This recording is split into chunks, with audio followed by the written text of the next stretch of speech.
What is up, everyone? I hope you're doing fantastically well today. This is Raphael Garcia here for episode 70 of the Let's Talk Wrestling podcast. Today is still Saturday, September 19th, and I am here to talk about a couple of different aspects of wrestling from this past week. We will be looking at G1 Climax, the opening night, Block A, that action happened, Friday night, Saturday morning.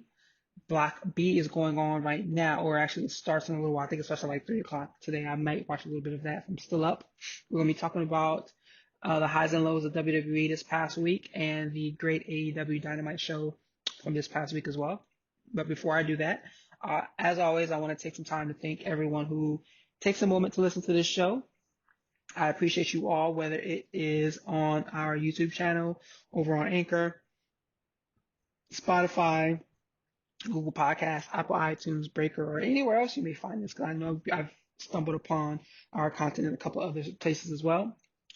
Uh, as always, you can check out the flagship over at MMAratings.net, where you can find everything that we do there. And then you can also check us out as MMA Ratings Net on Instagram and Twitter. I myself, you can find me on Instagram and Twitter at rgarcia_sports, where I am always talking about combat sports. Let me see, basketball, politics, Black Lives Matter, and other shenanigans along the way. So I thank you again for taking the time to check us out and look forward to all the feedback and all the great comments we get throughout the week. So I appreciate you all. So let's jump right into some things. I want to start with G1 Climax, and I will admit I have missed vast majorities of the past couple of G1 Climaxes. I've just kind of gotten into New Japan over the last couple of years, and I am making it a point to watch as much of this edition, I guess, however you want to put it, of the tournament. It's frequently talked about as one of the best tournaments in professional wrestling, and I love the format. It's something different. So I want to make it a point this year to watch as much of it as possible. So I started with the opening night, which was Friday evening, Saturday morning here in the United States. And there's quite a bit to talk about because this was some fucking fantastic wrestling. And I, just as much as anyone else who may listen to this show, should be always be down for fantastic wrestling. And that's exactly what we got here. All of the block matches were great. Even the, I guess you want to call it preliminary matches earlier in the day were good as well. There's one guy, I can't remember his name now, I should have wrote it down, but one of the young lions, I guess I would consider him, that I really enjoyed that match. Oh, I think it may have been the opening match of the night. So that was really fun to watch. But I'm just going to run through some results really quickly. Will Ospreay defeated Yujiro Takahashi. Taichi defeated Jeff Cobb. Suzuki defeated Ishii. Jay White defeated Shingo. Ibushi defeated Okada. So the night two, which is also night one for Block B, starting I think at 3 o'clock. If I stay up, I may watch some of that, or I may just catch it tomorrow as well. But this was some fun wrestling. It's rare that I feel like I personally have fun watching wrestling anymore. A lot of it feels like work.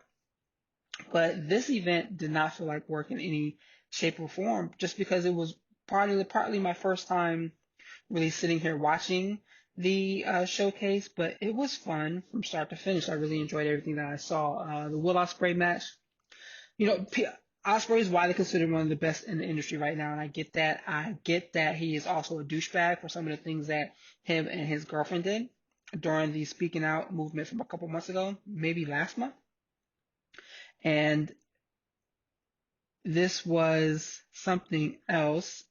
This was, this was a good match for him. I think this was his first match back in New Japan since the COVID-19 pandemic.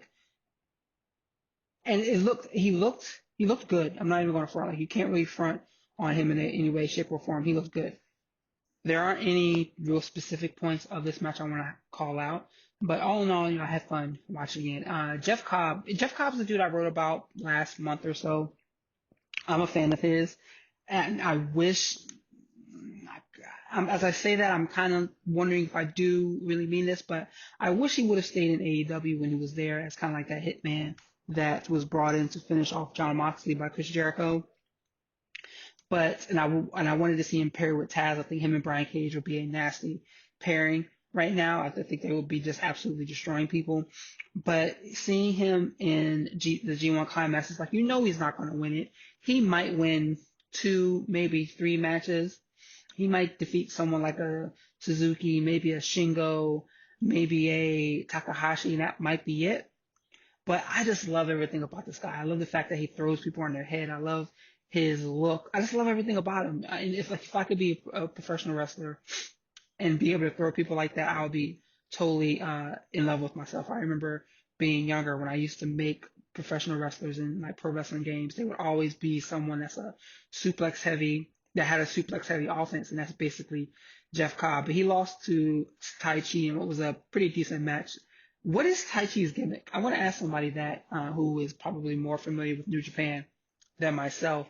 But I don't know if it's like a mix of Phantom of the Opera or what it might be. But I'm just wondering what exactly his is his gimmick for real. But it was what it was, and it was a fun time. Then we also had Minoru Suzuki and I can't remember Ishii's first name, but Ishii and Suzuki. This match was about nothing more than two big men going in there and beating the fuck out of each other. It's old school, strong style pro wrestling, and it's almost as if you don't expect anything else. It's just like they were told in the back, they got together in the back and said, you know what, we're going to go out here and we're going to beat each other up for 15, 20 minutes. And that's exactly what it was. Two 50-year-old men beating the hell out of each other. And I am a fan of it. I know some people don't like it because that's Minoru's shtick, for lack of a better term, but can't go wrong with it. You can't go wrong with it being placed on a card every now and then. And I think what I like about it a lot as well too is that it makes for different style of matchups when they face other guys in the tournament, which is what I'm looking forward to. Like I want to look forward to seeing Jeff Cobb face off against both of these guys. I think that's going to be something awesome in the future. But this was another good one as well too. Jay White and Shingo. I tweeted this out. Jay White looks like a deranged version of Keanu Reeves. He looks like somebody that's been pushed just a little bit too far. And if Keanu Reeves was the villain of John Wick, this is what he would look like. This is what he would look like, and that's something amazing to think about because it's hilarious to see. But some people really talk really highly about what's his name, Jay White. I'm not gonna say I'm wholeheartedly a fan of his, but I get he's almost like Triple H was back in the day, where it was like he's good, and that he is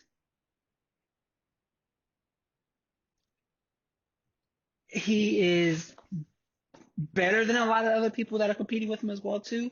But you wonder what his place is. Like Triple H is never going to be called the greatest wrestler of all time. He's not. But that doesn't mean he's bad. Is he top 10? Probably not. Top 20? Maybe. But Jay White's going to be one of those ones that's talked about in the same way. But I really enjoyed his run with Shingo. I think it was a really good match. He's someone else. I like his look as well too. The same way I like Will Ospreay's. Then we got the main event, and we got a rematch of the finals from last year, where Okada and Ibushi had another one-on-one match. And I love watching these two guys go. It's something that is just, I don't want to say magical about this matchup, but it is enjoyable because it's two guys that are fantastic professional wrestlers going one-on-one in a hard-hitting technical matchup that has big moments without it being a spot fest standing around like you see in so many other industry or so many other promotions.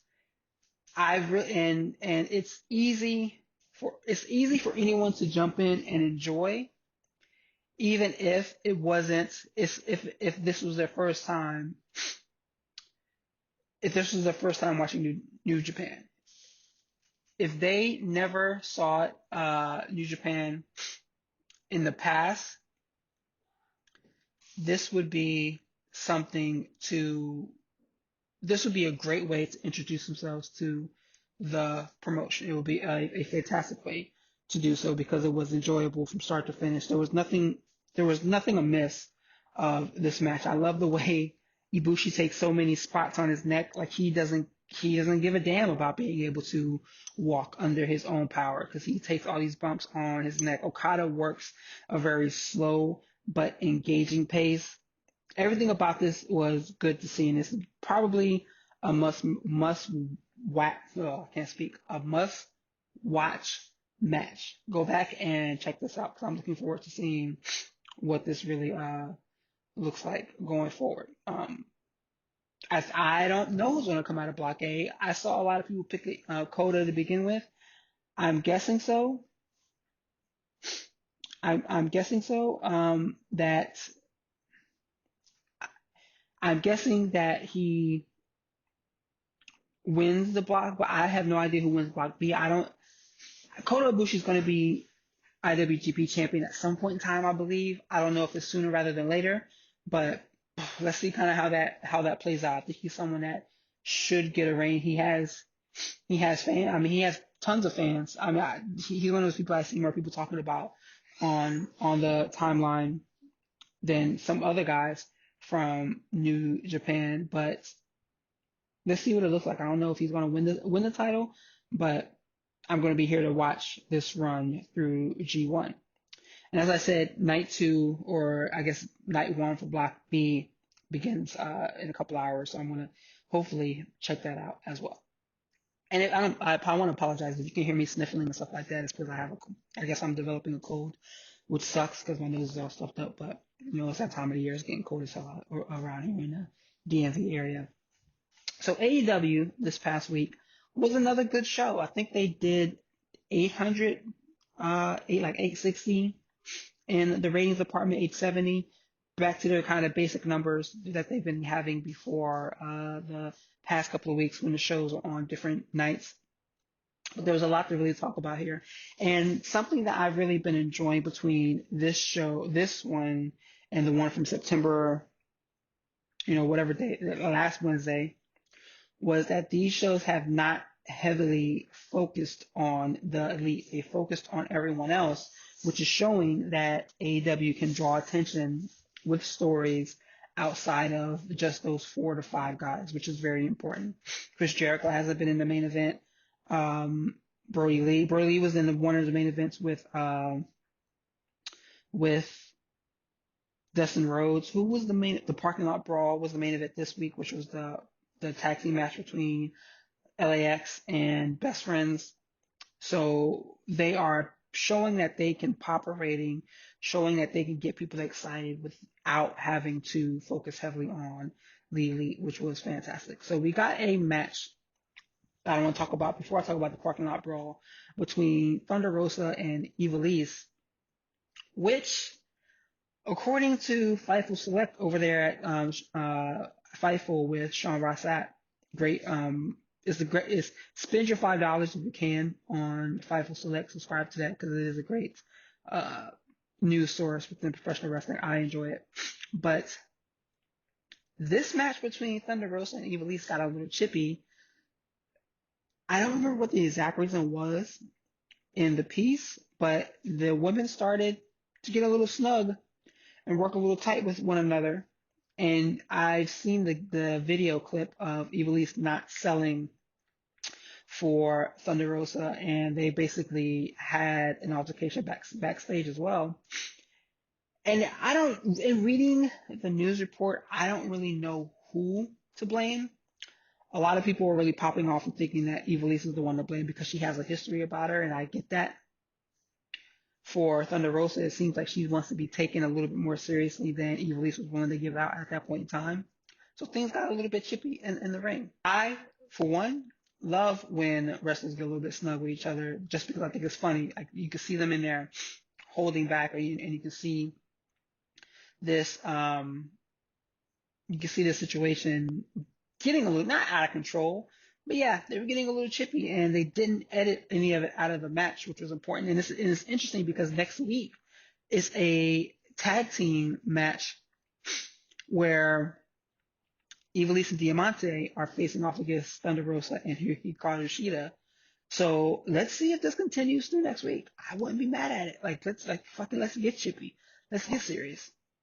So let's see what that really looks like.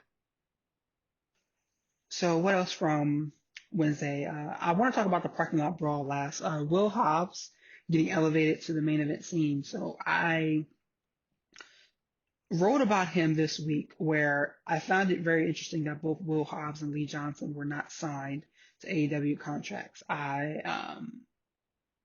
questioned it a little bit. They've signed Ty Conte. I think they just signed Matt Cardona, or they're having conversations about that because he was working a 5 appearance deal at the time. But how do you not sign Will Hobbs and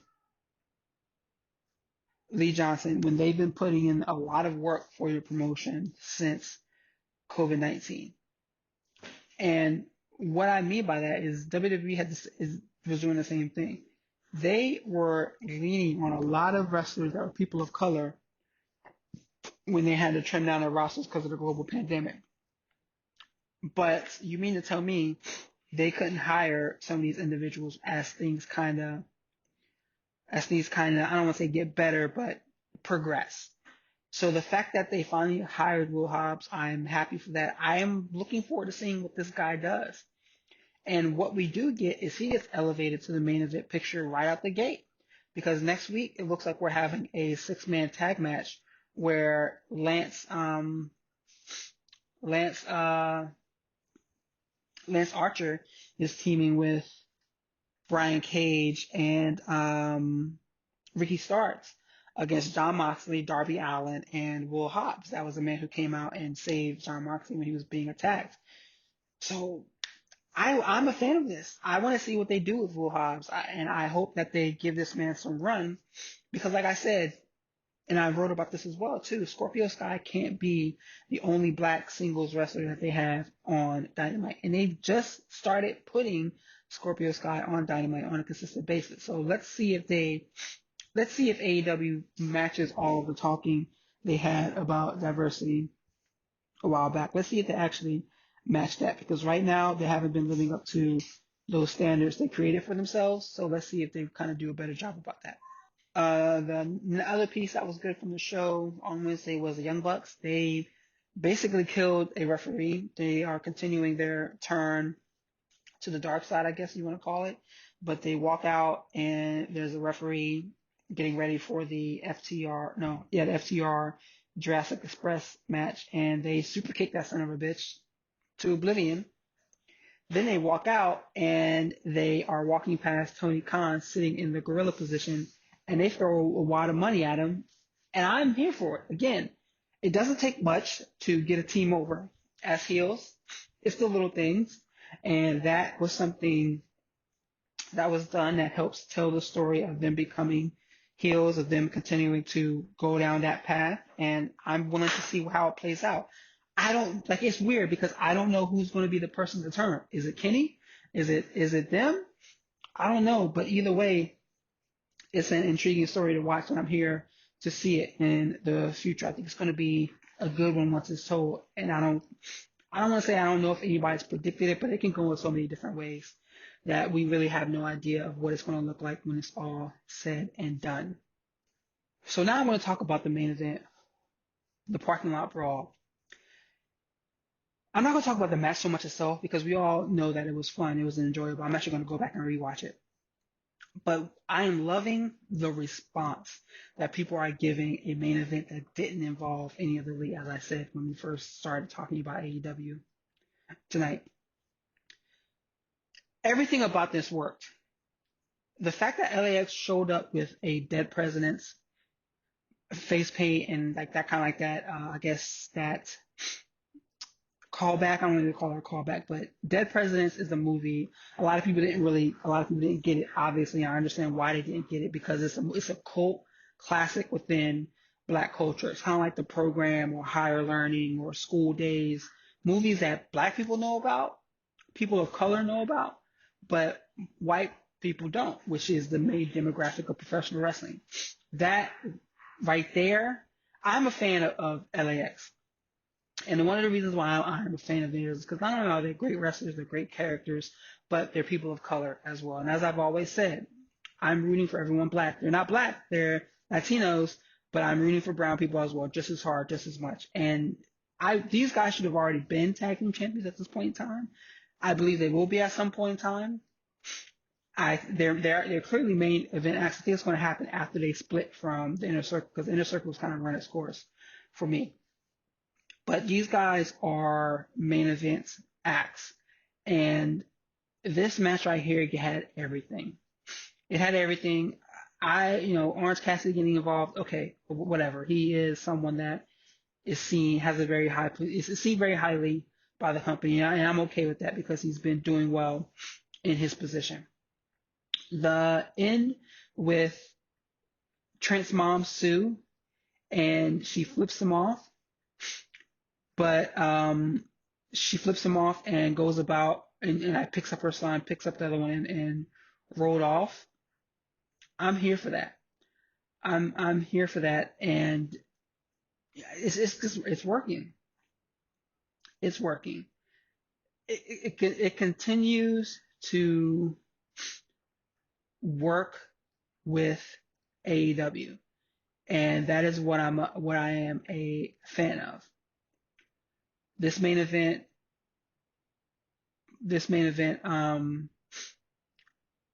shows it, and it really, this main event shows that they can do something outside of the elite, and I think that is what is going to give AEW more success when they show that they can lean on more than their roster, unlike WWE, who only believes that they can lean on maybe 5 people in total.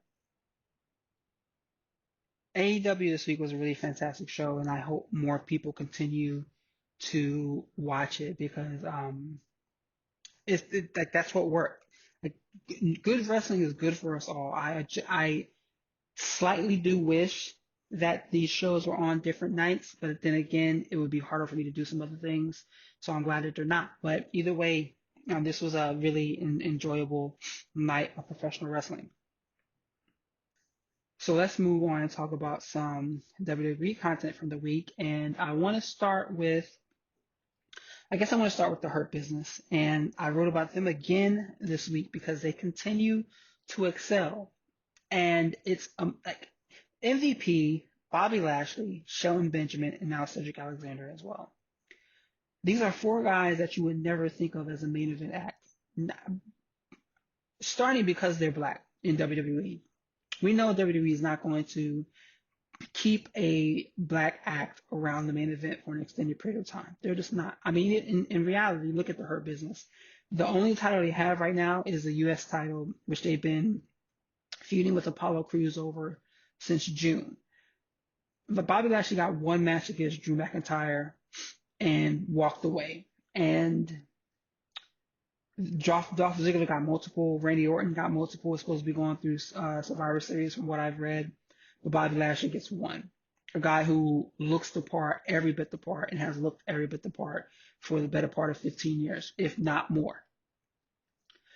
So you have him, MVP, who's a crazy, hella good mouthpiece, and is out there just spitting the truth like he's in a 3rd revival of his pro wrestling career. You have Shelton Benjamin, an individual who should have been heavyweight champion years ago, but can still go out there and put on great matches with anyone that he's slated against at any point in time. Then you got Cedric Alexander, former cruiserweight champion, and a guy who can, again, go with anyone in the ring. This is a group of 4 men who should all be champions. Lashley should be the WWE champion. You can have MVP be the U.S. champion, and then Shelton and Cedric be the tag team champions.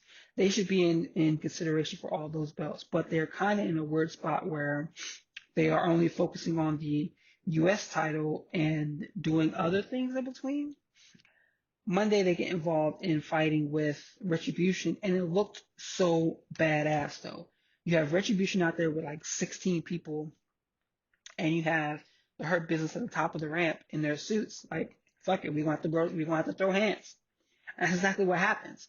Yeah, it ended with Drew McIntyre and Keith Lee standing tall, but they made the Hurt Business look fantastic by the fact that they did not back down from a fight where they are vastly outnumbered. I am a fan of this, and I am a fan of them continue to work this.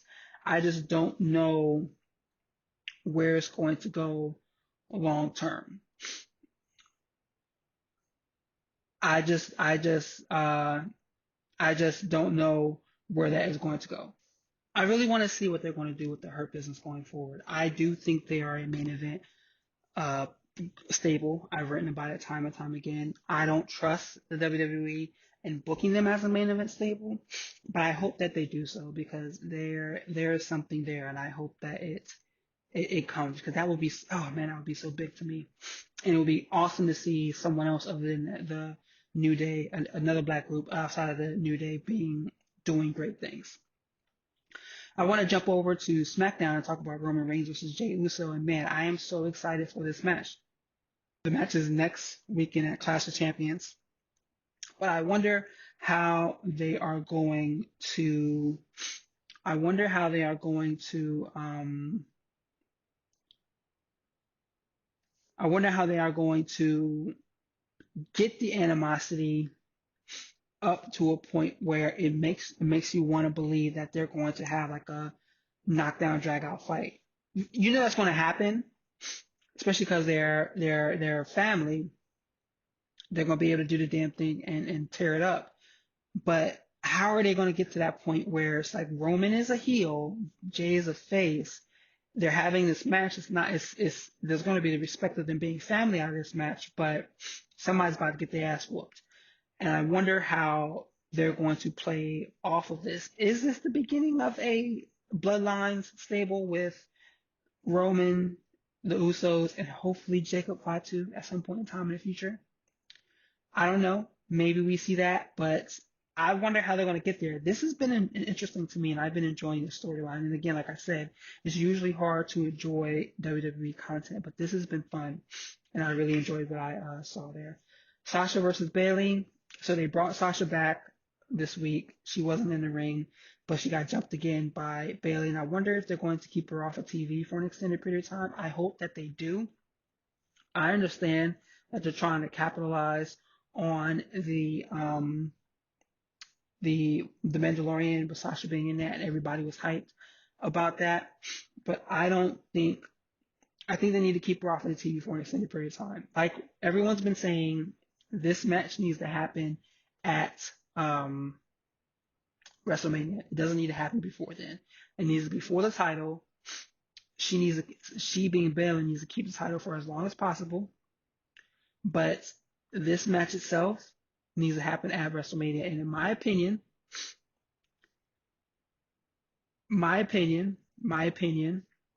is that they should headline as of right now. They should headline. They won't, but they should headline because this should be a major moment in professional wrestling, and they can give us something special. We know that they can give us something special, and that is a main event moment. They've already shown that. Will they pull it off? Will they pull the trigger on that? I don't know, but this storyline is a storyline that keeps on giving, and they can extend it out. They can extend it in the right fashion. We've already told that. Give Sasha her win at the Royal Rumble, and let her take that match and let her call out Bayley for the title shot. That's the way that this needs to go, but I don't know if we're really going to get there. And I want to also talk about NXT because NXT was excellent this week as well. Yeah, all the attention is going to go to AEW. They pulled the bigger number as they always do on Wednesdays. But this show was great as well too. Io Shirai and Shotzi Blackheart tore the fuck up in the opening match. They like balls to the wall, hard hitting, snug match. Io's moonsault. I think Alex Pulowski over at Fire Festival over at Fightful called it the murder salt because she drops her knees right on her opponent's chest. She almost killed Rhea Ripley with it like twice. She landed on someone else's head, and she just did it again to Shotzi Blackheart. I mean, I wouldn't want to take that to Nick, but it worked because nobody's ever complained about it. This match was great. Again, if you want to go back and watch Okada versus Ibushi this week, you should also watch Shotzi versus Io because that was fantastic. Breezango versus Imperium, that was a good rematch as well too, and I like how they are booking Breezango as legit tag team champions. It's unfortunate that the tag team division within WWE has been basically bastardized, but this was another great match and it was worth going back and seeing. Timothy Thatcher and Damian Priest was a great match as well too. Now my only thing about this one is I don't want to live in a world right now where Timothy Thatcher is losing match after match. He needs NXT doesn't have any fantastic heels as I'm sitting here thinking about it, but Thatcher could be someone who is a legit heel, someone that is just out here beating beating people up, submitting them, and finishing them like it's nothing.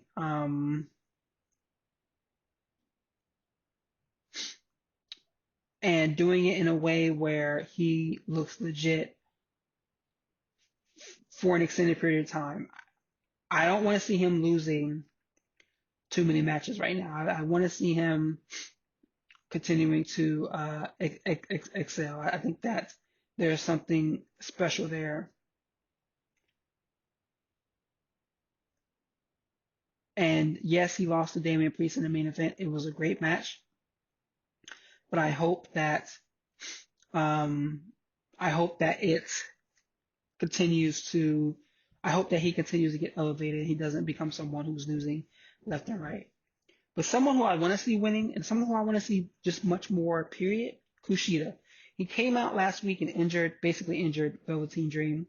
He came out this week and smashed Austin Theory. Next week he's going to be in the championship or the championship contenders gauntlet match, which I think he should win. Imagine if NXT did a NXT Championship Series between Finn Balor and Kushida.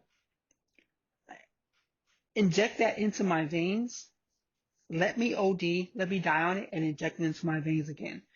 There's no way a Kushida versus Finn Balor series would be bad. And I say that knowing that WWE is in charge of the booking, and they can make anything look bad right now. They can make Selma Hayek look bad, and that's unfortunate.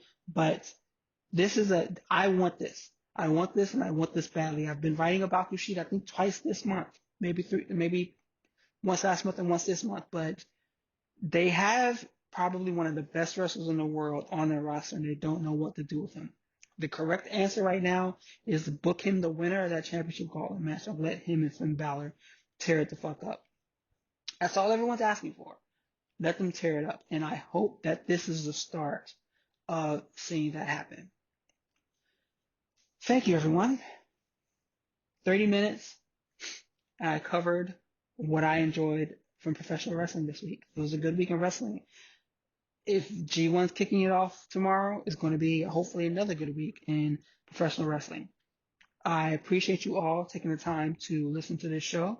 Please be sure to subscribe to our YouTube channel, subscribe to our Anchor, and follow us across all of those different platforms: Spotify, Google Podcasts, Apple iTunes, Breaker, and I think that's it. Check out MMA Ratings Net on Instagram and Twitter. And also, as always, hit the flagship at MMAratings.net, where we are talking professional combat sports, and you can rate the fights. My name is Raphael Garcia. I can be found at rgarcia_sports. And I apologize for that sound in the background because my cat is playing with one of her new toys. But feel free to follow me. I thank you all. Have a great weekend and stay safe. And remember, Black Lives Matter and wear your mask.